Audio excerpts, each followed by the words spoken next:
What was interesting to me was I was such a fan of the original franchise. I was 14 when the first one came out, and so being a true fan of it and having the opportunity to not reboot or remake it, but to expand on that universe was the biggest opportunity for me. And I speak for Tessa as well. We both talked about this on the tour the last couple of weeks, and to give it a more of a global feel, take that to New York. We shot in Italy and London and Marrakesh and Morocco and Sahara Desert, Paris, and then also having a female lead at the forefront of it. There's always been women in the organisation of MIB. Tessa, Emma Thompson reprises her role, but to have Tessa right front and centre of this thing was, I think, what made it feel fresh and unique to us, and who better than her? She embodies kind of everything that's right about that statement in itself. Just having worked together a number of times, you get lucky at times, and often you have to work for it and find that chemistry and find that sort of nuance and the rhythm. But the first time we worked together on Ragnarok in Thor was we hit it off and became great friends, and have sort of capitalised on that now. And I think, for me personally, the fact that she was doing this film was a big incentive and gave it a lot of comfort in jumping on and knowing that I had a collaborative partner in the process. So it's great. Big concern for us too was, or concern, but a need and a want was to utilise the chemistry we had to maximise the humour, but also to make sure the film had a great amount of fun in it, and that's why I go to the cinema. That's why I became an actor, was to be taken on a ride, and the fun, the adventure, and the comedy, and that was what this film was about. Was a lot of improvisation, and as I said, using our sort of chemistry. But we had fantastic writers. We had F. Gary Gray at the centre of it, and encouraging that. So we had a blast making it, and I think it's a blast sort of seeing it. And this is the reason, as I said, I went to the cinemas as a kid, the larger-than-life sort of elements, the sci-fi feel to it, the comedy, the fun, the adventure. And I think there's sort of, you can't rival that no matter how good your sound system at home gets, but the special effects and so forth in the big screen, on the big screen, is unlike any other.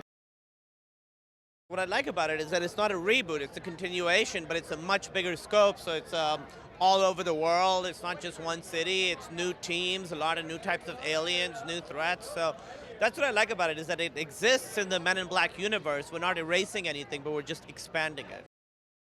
I think the big defining thing about Men in Black is that it's very, very funny. So this one is also very, very funny. It's a lot of jokes, if there were aliens on Earth hiding, there would be funny stuff that would happen, and this movie really gets to that. So my character's name is Pawnee. He's like a little alien guy that sort of ends up joining Agent M and Agent H on their mission.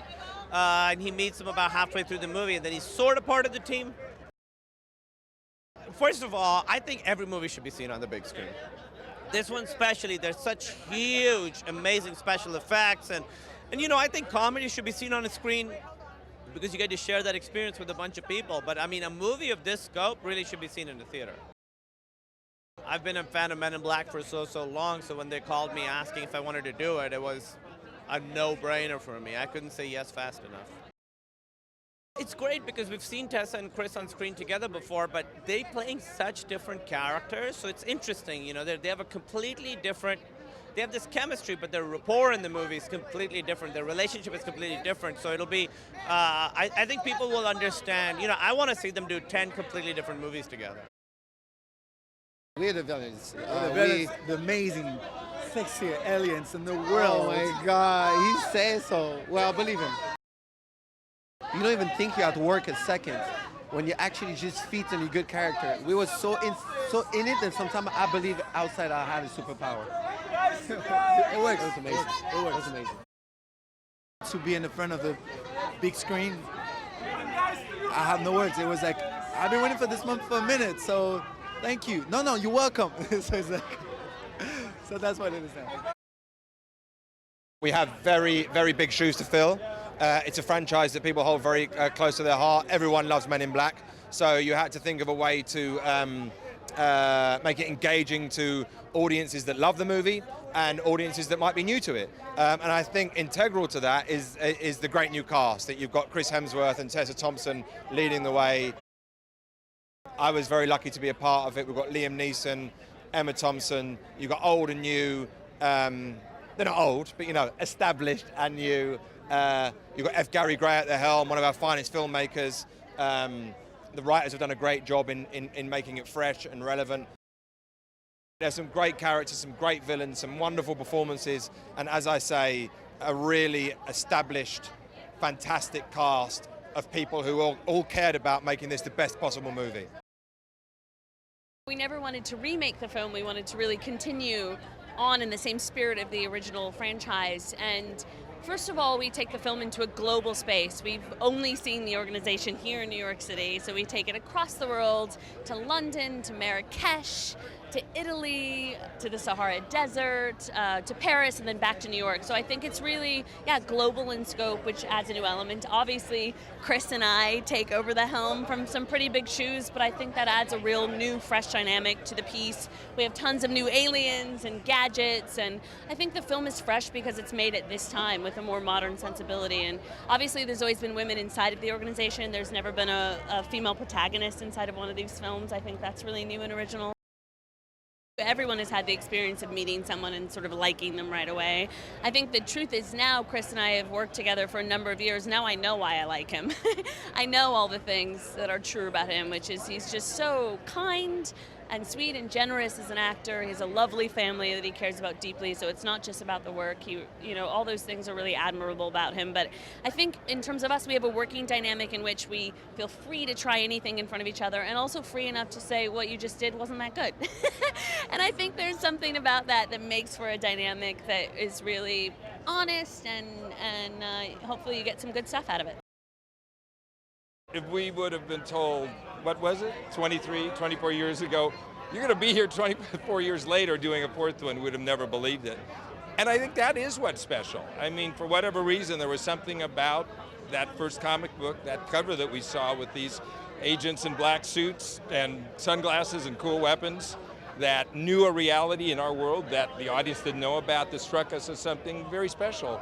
And just so the fact that there may be an audience for this long after is a really great thing.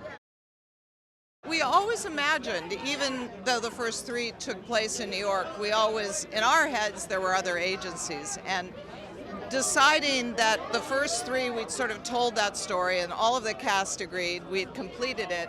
Not only did we want to recast the movie, but take it into new locations.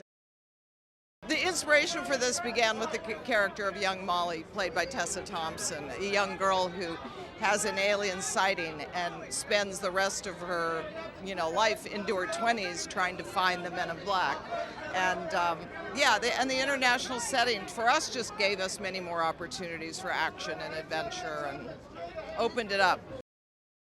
Casting Chris was so important. There are very few, if there are any others right now, leading men who are as comically gifted as he is.